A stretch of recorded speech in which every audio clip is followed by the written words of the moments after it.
Education Secretary Miguel Cardona indirectly attacking Governor Ron DeSantis in Florida and his efforts to protect the rights of parents in schools. Cardona writing in an op-ed, quote, "Parents don't want politicians dictating what their children can learn, think, and believe." Wow. All right, joining us now is South Dakota Governor, the great Kristi Noem, former Congresswoman, now Governor. Governor, good to see you. Thanks for joining us on The Bottom Line. I want your take on what Cardona is saying, because I'm looking at what's being taught in schools, and they're teaching our kids to hate America. They're teaching them Marxism, but they're also teaching them about sex act and sex. And our kids, and Cardona has a problem with that?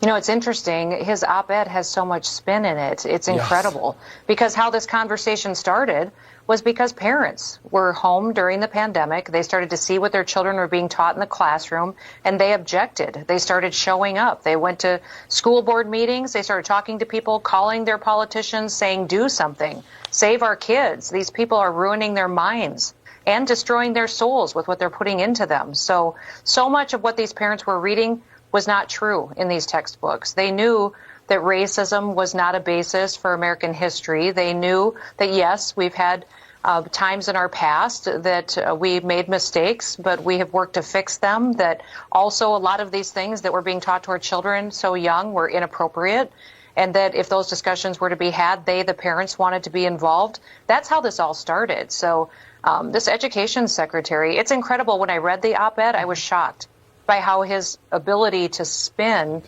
this situation and try to turn it into a complete fable that really is something that is part of their agenda. It's their agenda to destroy our children's minds so that they can control them. Governor, you're a great deal more calm than I was when I read it. One of the quotes is from this, and this was the Tampa Bay Times where this op-ed appeared, so it was a direct shot at Governor Ron DeSantis. It says, it's disturbing that some politicians want to limit our children's freedom to read. 4 million students have had their reading censored through book bans, with the majority of book bans censoring people of color and LGBTQ Americans. Well, Ron DeSantis stood up in front of the people of Florida and showed books that were in libraries, including elementary school libraries, and the local news channels had to drop the feed because the books were pornographic. That's how bad they were. Yeah, that's exactly right. And that's how out of touch this education secretary is, that he's actually trying to defend these books right now in an op-ed nationwide. I know that a lot of people are focused on Governor DeSantis because he's running for president. The fact is that there's many of us governors out here fighting those same fights in our states.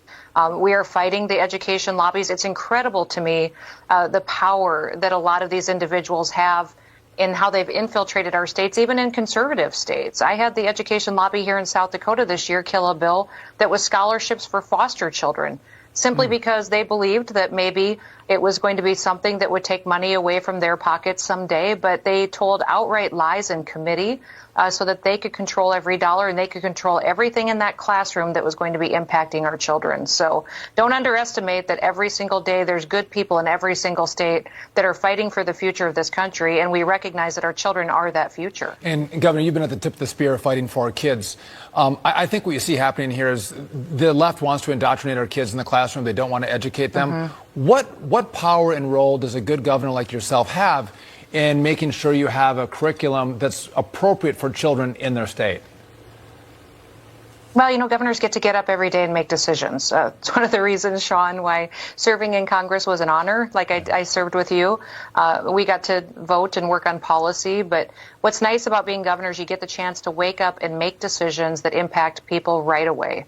And that's one of the things that we've been able to do in our state, is we are redoing our standards, our education standards, what our curriculum will be based off of. We've done in really incredible work to make sure that we're teaching a true and honest history in our classrooms to our kids, that they're getting taught the diversity of this country, but also what we can do to make sure that they know what our history truly is, and they can use that to keep this country free for many generations into the future. So that's all we want, is the ideals and the values of America and the republic that our founders gave us to be ingrained in their hearts and minds so that they know how truly special this country is.